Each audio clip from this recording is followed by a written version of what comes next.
Hello दोस्तों, इस video सत्र में आपका स्वागत है। इस सत्र में हम जिस विषय को कवर करने जा रहे हैं वह है धातुओं का निष्कर्षण, एक्सट्रैक्शन ऑफ मेटल्स। धातुओं के निष्कर्षण की हमारी चर्चा से पहले हमें पता होना चाहिए कि एक अयस्क ओर क्या है। पृथ्वी की भूपर्पटी में प्राकृतिक रूप से पाए जाने वाले तत्वों या यौगिकों को खनिज, मिनरल्स कहते हैं। कुछ स्थानों पर खनिजों में कोई विशेष धातु काफी मात्रा में होती है, जिसे निकालना लाभकारी होता है।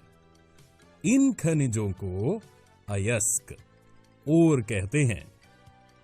क्योंकि अयस्क में कुछ धातु अपने यौगिक रूप में मिलते हैं, इन्हें उनके शुद्ध रूप में परिवर्तित करने की आवश्यकता होती है। अयस्क ओर से धातु प्राप्त करने की प्रक्रिया को धातु का निष्कर्षण, एक्सट्रैक्शन ऑफ मेटल कहा जाता है।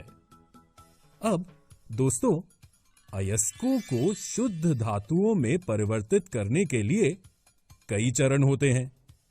ये चरण उपयोग किए जाने वाले अयस्क के प्रकार, अशुद्धियों की प्रकृति और निष्कर्षित किए जाने वाले धातु की अभिक्रियाशीलता पर निर्भर करते हैं। धातुओं के उनके अयस्कों से निष्कर्षण में शामिल प्रक्रियाओं की संख्या और परिष्करण को धातु कर्म, मेटलर्जी कहा जाता है। इसमें 3 सबसे महत्वपूर्ण चरण शामिल हैं, जो इस प्रकार हैं। 1. अयस्क का सांद्रण, कॉन्सेंट्रेशन ऑफ ओर। 2. सांद्रित अयस्क से धातु में परिवर्तन, conversion of concentrated ore into metal. 3. धातुओं का परिष्करण, रिफाइनिंग ऑफ मेटल्स। अब हम इनमें से प्रत्येक चरण पर एक एक करके चर्चा करेंगे। अयस्क का सांद्रण, कॉन्सेंट्रेशन ऑफ ओर। पृथ्वी से खनित अयस्कों में मिट्टी, रेत आदि जैसी अशुद्धियां होती हैं।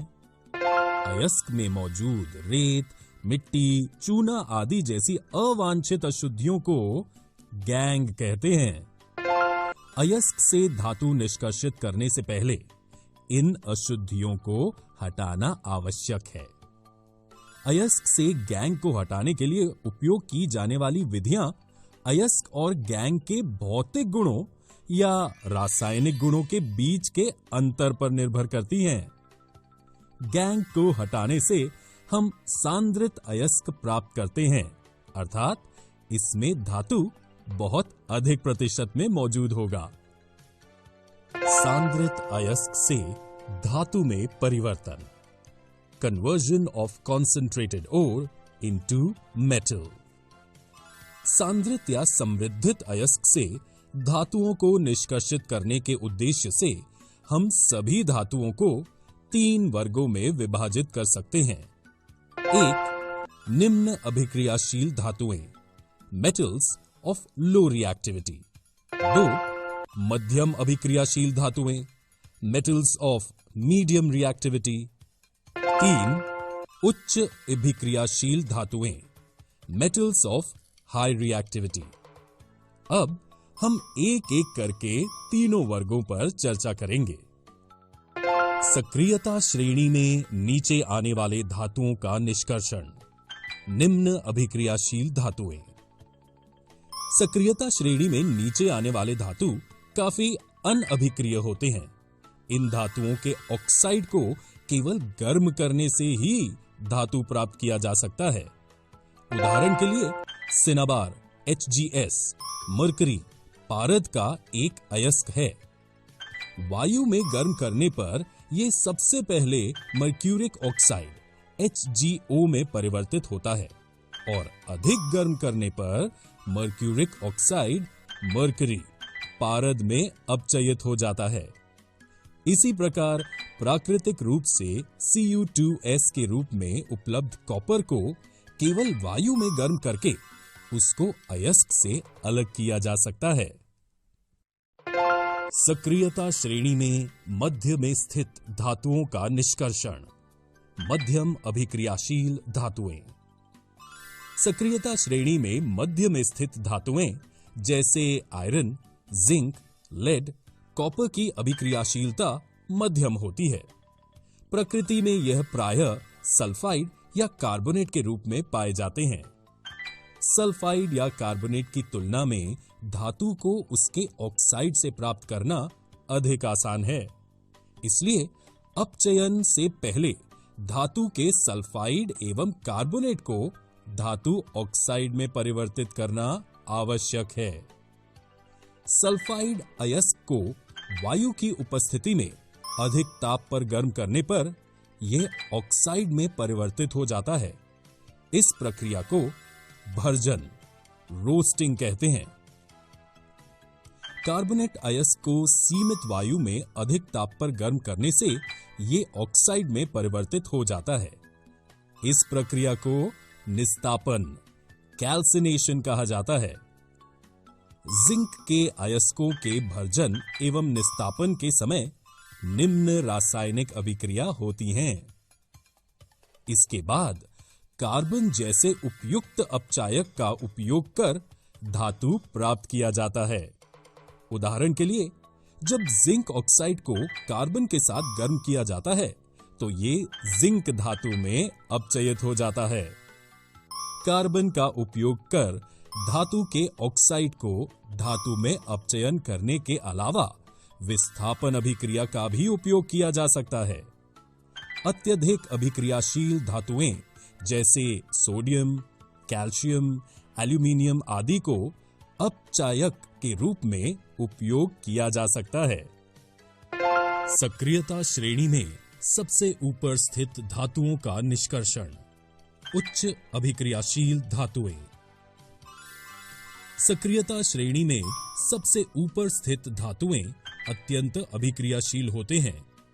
इन्हें कार्बन के साथ गर्म कर इनके यौगिकों से प्राप्त नहीं किया जा सकता है।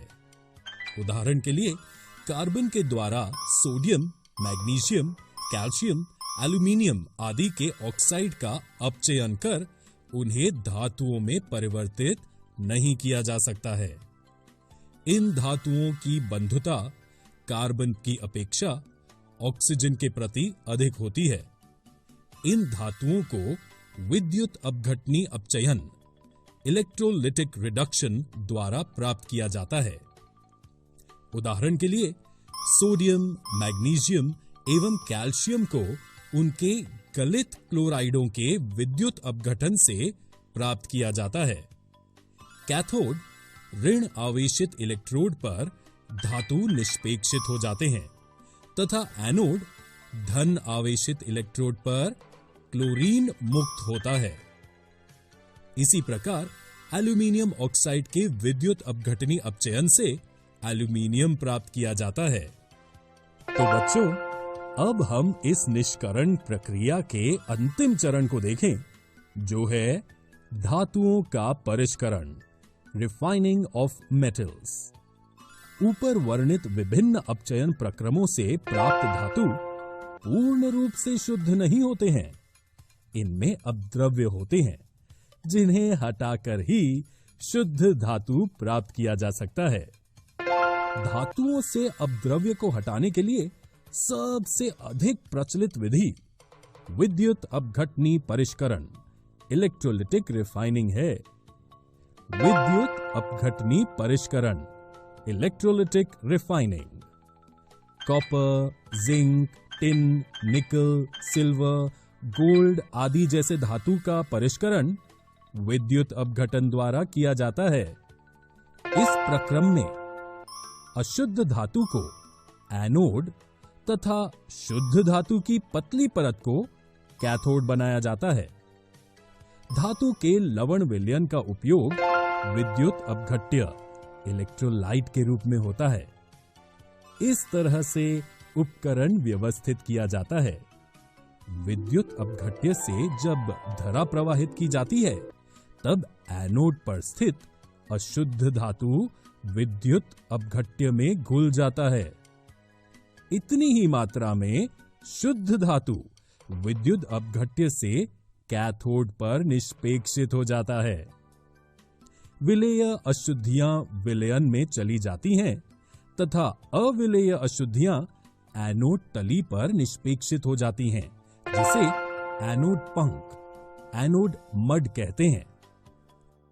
दोस्तों, इस वीडियो में हमने धातुओं का निष्कर्षण, एक्सट्रैक्शन ऑफ मेटल्स का अध्ययन किया। अगले वीडियो में हम संक्षारण और संक्षारण से सुरक्षा, corrosion and prevention from corrosion के बारे में जानेंगे।